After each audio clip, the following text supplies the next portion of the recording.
Welcome to the BuyBox Experts podcast. We bring to light the unique opportunities brands face in today's e-commerce world. Hi, I'm James Thompson, one of the hosts of the BuyBox Experts podcast. I'm a partner with BuyBox Experts and the former business head of the Selling on Amazon team at Amazon, as well as Amazon's first FBA account manager. I'm the co-author of a couple of books on Amazon, including the recent book, Controlling Your Brand in the Age of Amazon. Today's episode is brought to you by BuyBox Experts.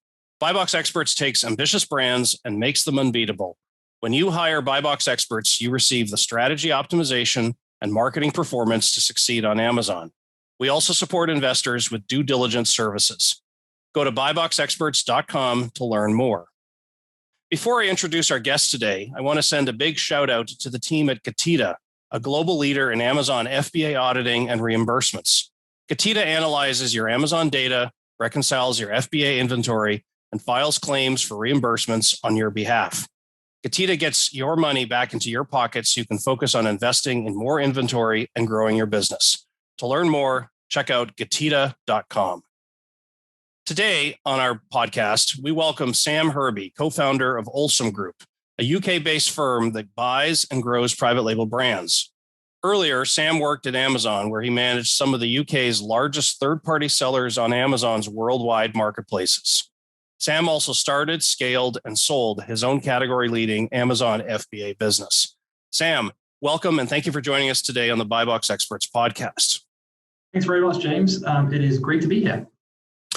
So let's start by talking about all these private label businesses. They are a hot commodity today coming out of Amazon. What do you think has happened in the last couple of years to create so much interest in these firms when, quite frankly, private label brands have been around since the beginning of the Amazon marketplace? Yeah, it's a big question, and there are probably a couple of major factors at play here. I think for me, I kind of focus on there are kind of three or four reasons, and I think the first one, this is purely having kind of seen it internally, is that over the last I'd say 4 or 5 years, there's been a progressive focus and shift towards investing in 3P seller services. Now, aside from FBA being a really, quite an obvious one, there's really been a huge amount of investment in sort of, products, marketing products and tools that help sellers just gain more visibility on the platform versus their retail competitors. So you've got, brand analytics, you've got PPC related products, right. You've got launch of B2B, which was what I worked on at Amazon, allowing a small business owner to potentially be able to sell to the likes of Siemens. I mean, it's an incredible opportunity. So I think there's been a huge amount of investments towards helping 3P sellers succeed. And what's that meant is that these sellers have just grown much faster, in the last couple of years and have been extremely successful. I think, the next point is just probably around the investor realization of how much these businesses are worth. Now, this was new to me, and I think this is where I chatted a lot with my business partner Ollie. Is the kind of the key, I guess we call them the key super factors around Amazon brands and why they're worth what they are. And I think the key ones are around the compounding review modes. At Amazon they talk about this virtuous cycle. More reviews drives a higher sales rank, which drives more sales, and it's just a perpetual cycle. And this is something that bricks and mortar stores just don't have, and Shopify stores spend a lot of money to gain. Right. And then I think the other points around the margin. The margin's good. There's 20% plus, and again, this is hard for retail stores to compete with this. And then the final one is. This is amazing, is that Amazon FBA brands have variable cost P&Ls because Amazon takes so much of the work on a variable basis for shipping, returns, and the expenses are just much easier to manage. Contrast this with a small business where, the costs are high, fixed costs are really high and the margin's quite low. So these are what we think are why I think investors are seeing the value in FBA brands. And then the final one is just, this is a huge opportunity. And I read one article which said that this could be the first $1 trillion asset class that's come from scratch. Now that's been helped by, sure, there's COVID, there's big tailwinds, But what I think is so cool is just the rate at which the Amazon platform is growing, and it's growing. Like I read, 1 million new sellers have joined this year. So I think the sheer scale of the opportunity at hand is hard to underestimate. And if you package up all the investment that's come in so far, I think it's 3 and a bit billion or something. Yeah, it's a huge number. It's definitely a huge number. Huge. And I think that captures only about 0.15% of the marketplace. Now, granted, of course, the entire 3P marketplace isn't attractive from an investment opportunity, but still 0.15%. So those are kind of the reasons why I think there's been a bit of a. So let me ask you this. You worked at Amazon, but you also had the opportunity to cut your teeth on being an Amazon seller yourself and building a business. Were you building private label brands? Were you aggregating other people's products and reselling them? What kind of business model did you have as part of your original experience? Yeah, I mean, I think, look, my as I said, as I told you before hopping on this Zoom, is that my background is in e-commerce. So I don't come from a venture capital background. I don't know much about investment banking and M&A, but what I do know about is about sort of Amazon FBA. So as you said, I began working in the marketplace in sort of late 2015, helping UK European third-party sellers, mixture of retail arbitrage and private label. Essentially, my job was to get them from page 100 to 1. And whilst I was there, I thought it was incredible seeing just how fast these businesses can grow and how they can leverage the platform to scale. So, I did what many sellers we speak to do, which is go to China, meet suppliers, source products, and eventually just really grit your teeth and place your first PO and scale from there. And it was really scary because it was pretty much all my savings at the time went into our first order. And it was a private label brand in a niche that I felt was underserved, and eventually sort of sold that in the middle of 2019. But the point I want to emphasize is why it's important is because Seller Central is a really powerful tool and interface, and I think it's often underused unless you really know unless you've sold on Amazon before and you know these tools and you know these reports that you can leverage. So for me, it was a great personal experience and kind of lends why I started Allsam with Ollie. So let me ask you this. There's all this excess manufacturing capacity available in places like China. You've got entrepreneurs in North America and Western Europe that are saying, oh my gosh, I could have this really cool side gig and be an Amazon seller and build my own little private label brand. But then that little private label brand becomes more than just a little private label brand. It becomes a pretty decent business. And now the entrepreneur says, maybe I can quit my job and go full time doing this. That there's an energy there, there's an opportunity there that isn't widespread, meaning you can't replicate that same kind of, oh gosh, I'm making $30,000, 30,000 pounds extra a month with my side gig. That's a great business. How do you see yourself as an investor now buying these types of brands from these entrepreneurs? How do you see yourself being able to continue to capture that enthusiasm of the entrepreneur who says, I see an opportunity and I take something from 0 to 1, when you're in the business of taking things from 1 to 5, it's a different type of energy. How do you see yourself still being able to take that 0 to 1 energy and capitalize on all the energy of the entrepreneurs of the businesses you buy? Yeah, look, it's a really good question, and actually, it's the one question investors, when we're trying to raise money to go out and do this, was their main pushback is how can you retain that entrepreneurial passion and almost obsession with your product that you're trying to launch. And it's a really good question.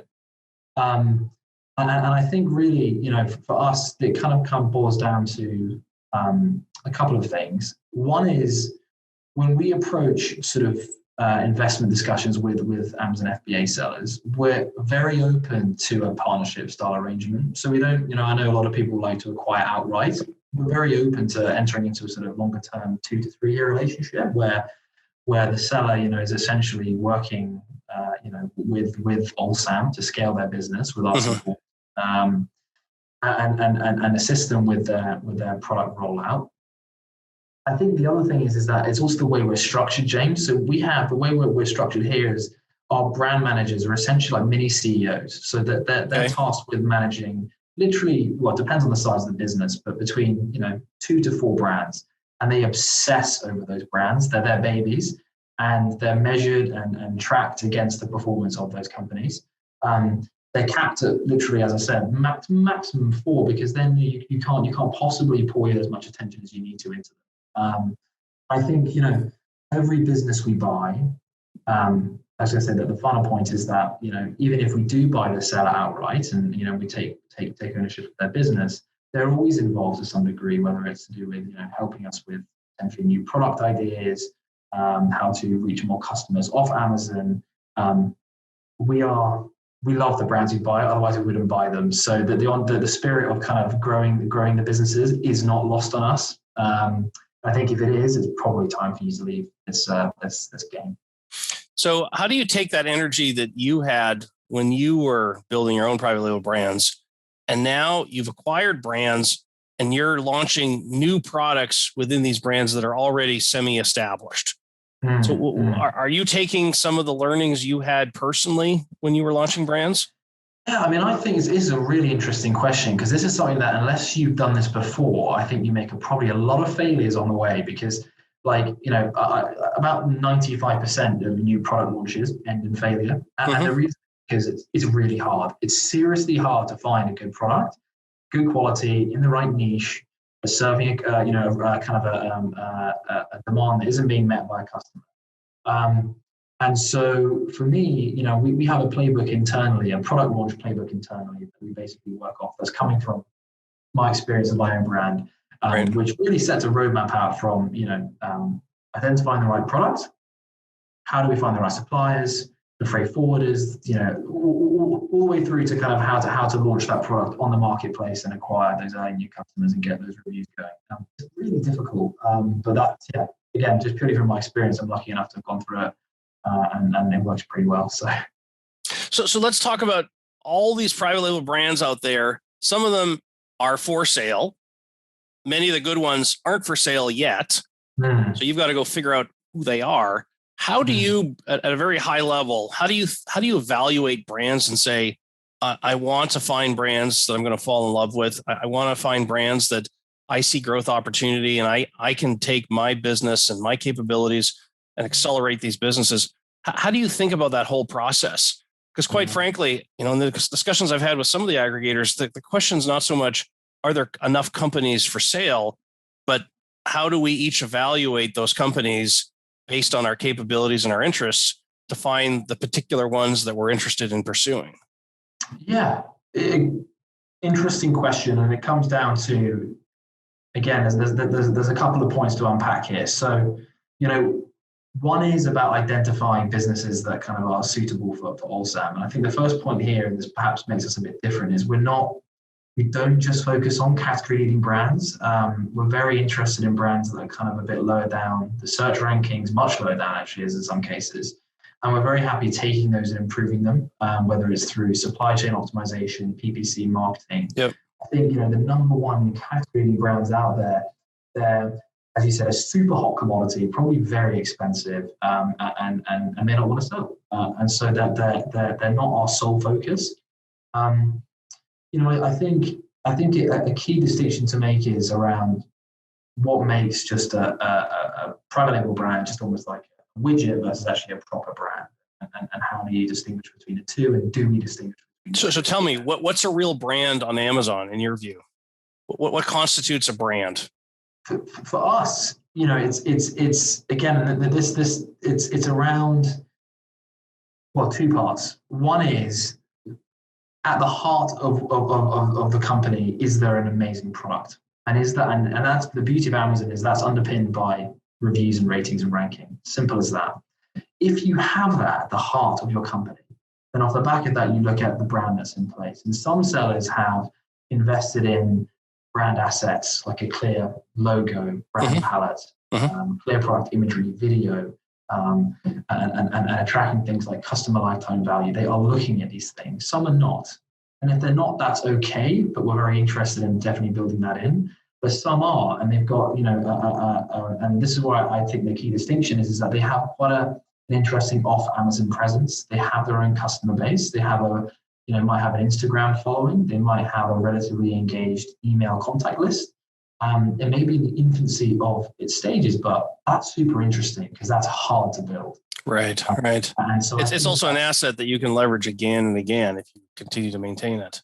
Massively, massively. So I think that for me is the off Amazon presence is I guess what really elevates a brand from just a widget and a product. How do you think about the process of using brokers as a source of leads versus other ways to find brands? So many of the aggregators, when they start, they simply sift through whatever brokers have. Yeah.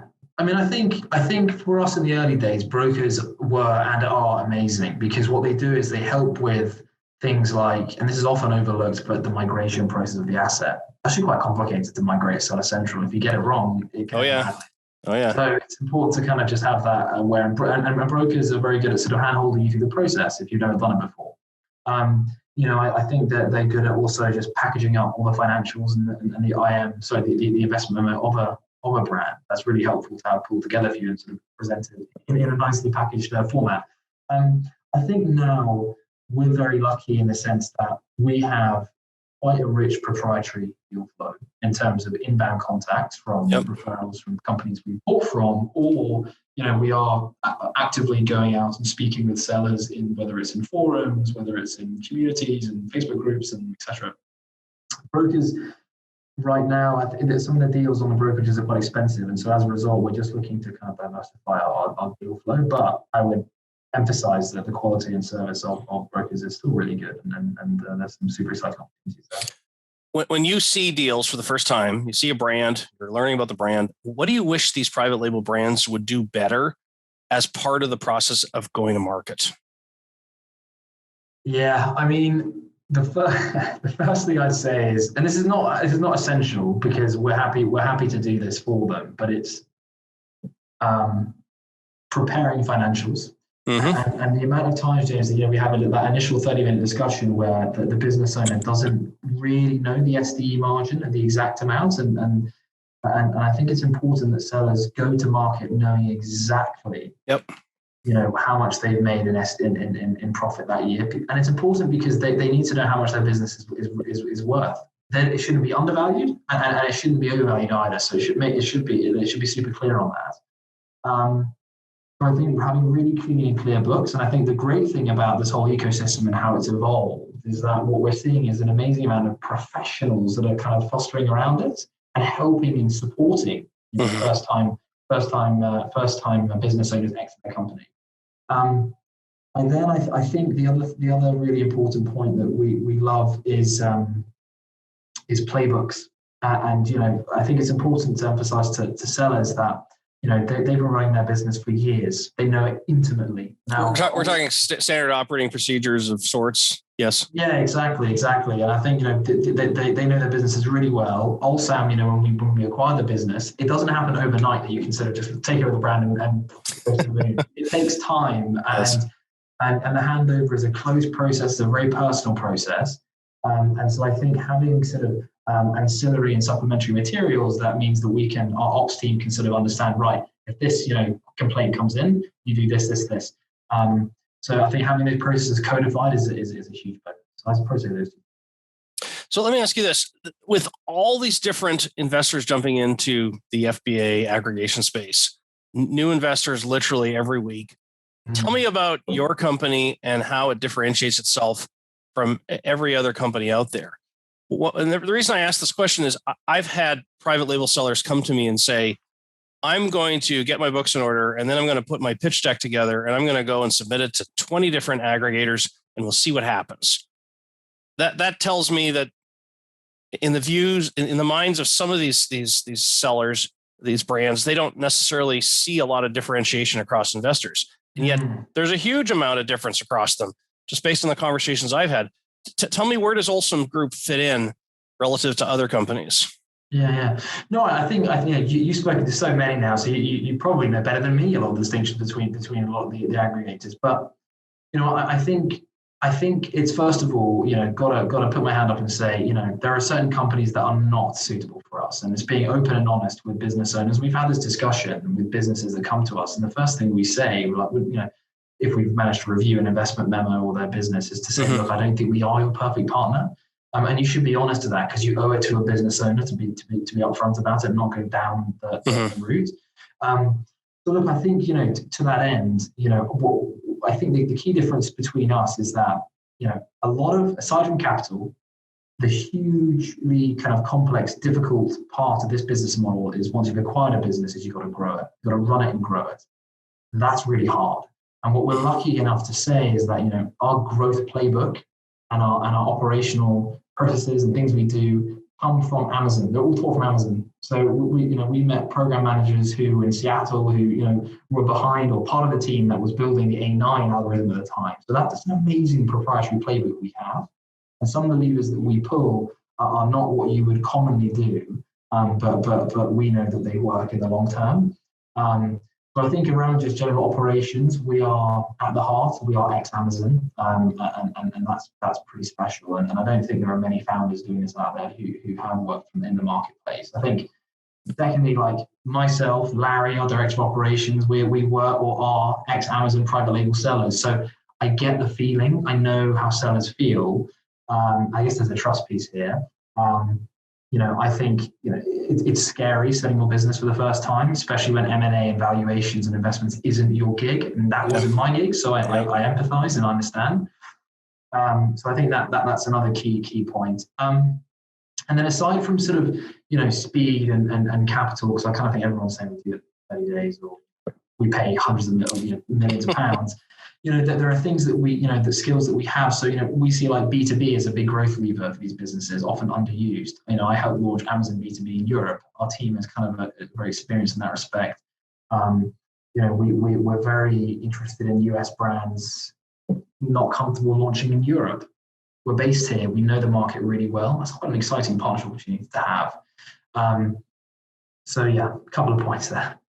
So let me ask you this, and it's a loaded question, but should private label brands be selling now, waiting 6 months, waiting a year, waiting 2 years? How do you help brands think that through? I mean, I'm sure there are opportunities you see where you say, oh gosh, if we could buy these guys right now, we see huge growth opportunities. But the sellers, even though they're on the market, they're still a little hesitant. They're kind of wondering, yeah, but I could keep growing. In a year from now, I'll be 50% bigger, 100% bigger. How do you help brands think that through, that question of should you be selling now or later? I think it just depends from seller to seller, because every seller has their moment when they've had enough. And that moment could be personal. It could be a professional reason. It could be that there are many reasons why a seller wants to exit. And it might be earlier than they would like, to be honest. We've had that in the past as well. I think from our perspective, we love growing brands. We don't really like to take on brands that have just been maxed out and have completely hit their peak. So the common thing when business owners come to us and ask, when should we sell? We love to hear, oh, but I haven't launched in X marketplace, or I haven't launched these products. That's exciting, and we'll pay a premium for that. We'll probably end up paying a higher multiple than if you've already done it. And so for us, growth is untapped growth is hugely exciting, and we value it highly. I do think though, James, I think sellers right now are operating at probably one of the hardest times to sell on Amazon. You've got huge macro issues, whether it's COVID, supply chain related issues. In Europe, we've had Brexit. Combined with that, you've got increasingly complicated products that Amazon's rolling out. They're moving so fast that sort of the individual business owner that's wearing hundreds of hats can't actually keep up with. And so I think that, in the next, if not now, then certainly towards this year, is a really exciting time to look towards an exit. And if not a complete 100% exit, then at least a partnership where you can look at potentially, taking some chips off the table. Oh, so does your company get involved in partial exits? We do, especially when the business owner wants to take off, just a few, just because often their capital is all tied up in this one business. Sometimes they just want to de-risk a little bit, but have so many ideas and growth ideas that they want to take forward. We're very happy to enter into that. So are you a minority owner of a lot of businesses, or do you typically remain majority owner but leave the owner with some upside? How does that typically work? Yeah, no, I mean, like typically it would be we would take a sort of a majority stake, but leave an exciting, definitely a chunky portion for the business owner. That's great. That's great. So I want to wrap up our conversation by asking you, you're buying these businesses, you see growth opportunity, but how do you see yourself as an investor actually capturing that growth potential that you're seeing when you first are approached by the brand? You're seeing, oh, we could do this, we could do this, we could do this. The reality is once you actually get in there and now you're running the business, your attention may be taken to other areas because there's things that fundamentally need to be shored up. Yeah. And yet you've paid 6, 7, 5, whatever multiples. Yeah. That means you've got to find some major value here to be able to become a profitable investment. Yeah. So talk to me about how you think about that whole process. Yeah, I mean, I think every investment that eventually closes has a growth plan behind it. So when the brand essentially is handed over to our brand operations team, there's a whole growth playbook for basically 6 months that we've pre-agreed upon that will take the brand through. And typically, it starts with I can't say exactly, but typically it starts with a kind of an internal stabilization phase where we kind of make sure that, as you said, you shore up any potential leakages. Yes. And then what we do is we address what we consider to be the kind of the quick wins, which may be quite expensive initially, but which we know will deliver some quick results. And then after that, we look at the more longer term growth levers that again are clearly mapped out and pre-agreed upon and kind of underpin why we paid what we did. We would never acquire a business for a lot of money and then hand over to our brand team and no one knows what they're doing. It's very much, the process is very structured. And, yes. We're very much, all teams are aligned through that. Sam, I want to thank you for joining us today on the BuyBox Experts podcast. For those of you interested in learning more about Olsum Group, please visit olsumgroup.com. Join us again next time on the BuyBox Experts podcast. Today's episode is brought to you by Getida. Getida is a global leader in Amazon FBA auditing and reimbursements.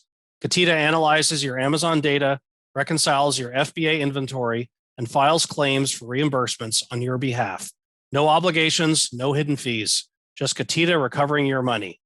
Getida helps you get your money back into your pockets so you can focus on investing in more inventory and growing your business. To learn more, check out Getida.com. That's GETIDA.com. Thanks for listening to the BuyBox Experts podcast. Be sure to click subscribe, check us out on the web, and we'll see you next time.